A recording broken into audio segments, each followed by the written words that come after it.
Atha Yoga Anushasanam.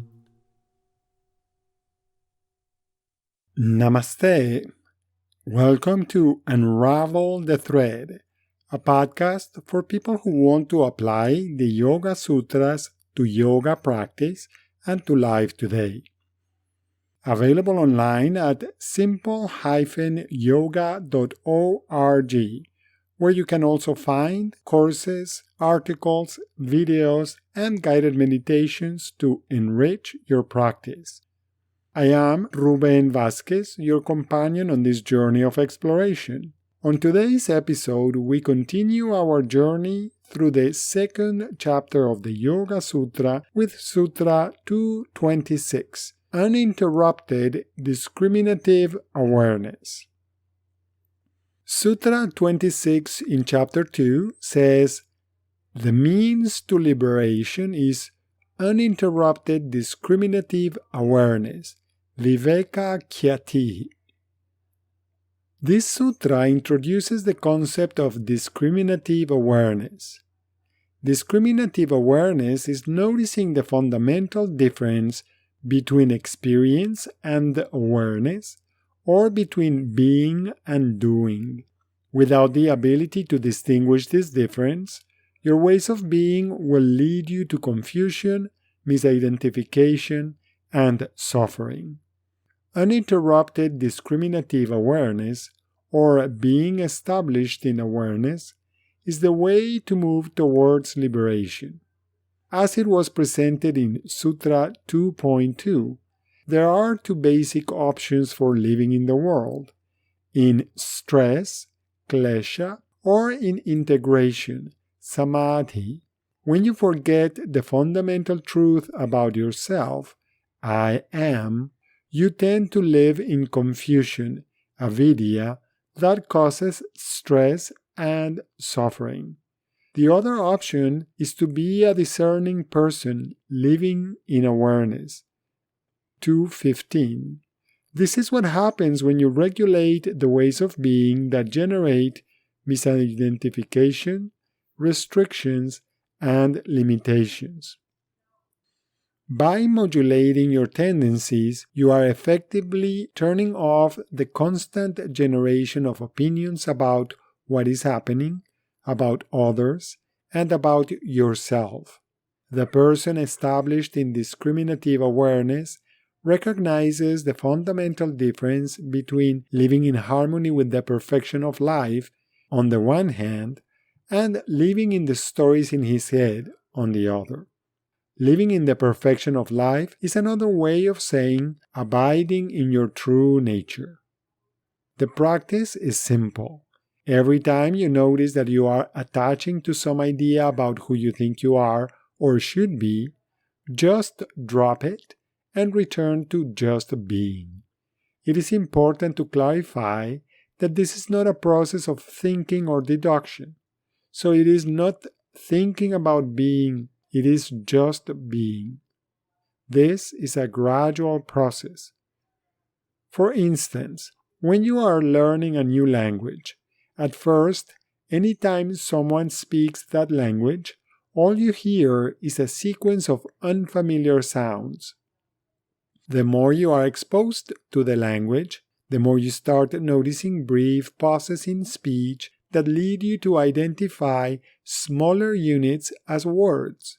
Similarly, this process of orienting towards awareness means listening for the silence that underlies all mental processes.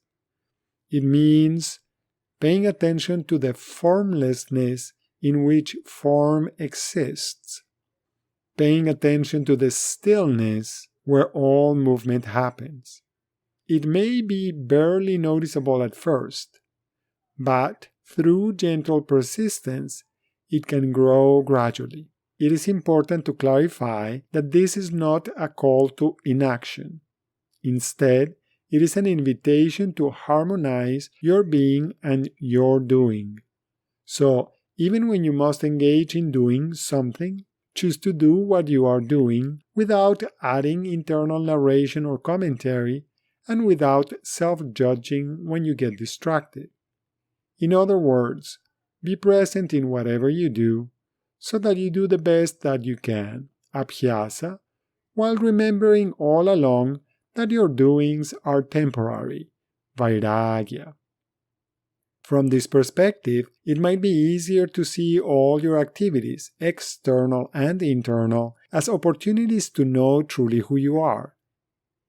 Can you develop the habit of aligning with the deep spaciousness, calmness, and awareness underlying all of your thoughts, emotions, and actions? Can this practice of dropping your identification with impermanent experiences become your new normal way of being? Can you set your intention to abide in awareness? Although it may take some time for you to be established in discriminative awareness all the time, do you notice a gradual progression in that direction? As usual, one more way of exploring the meaning of this sutra is by chanting it. You can choose to chant it in its traditional form with some of the words coming together. Viveka khyatira viplava hanupaya. Another option is to chant each word in the sutra individually. Viveka khyate aviplava hana upaya. Viveka khyate aviplava hana upaya.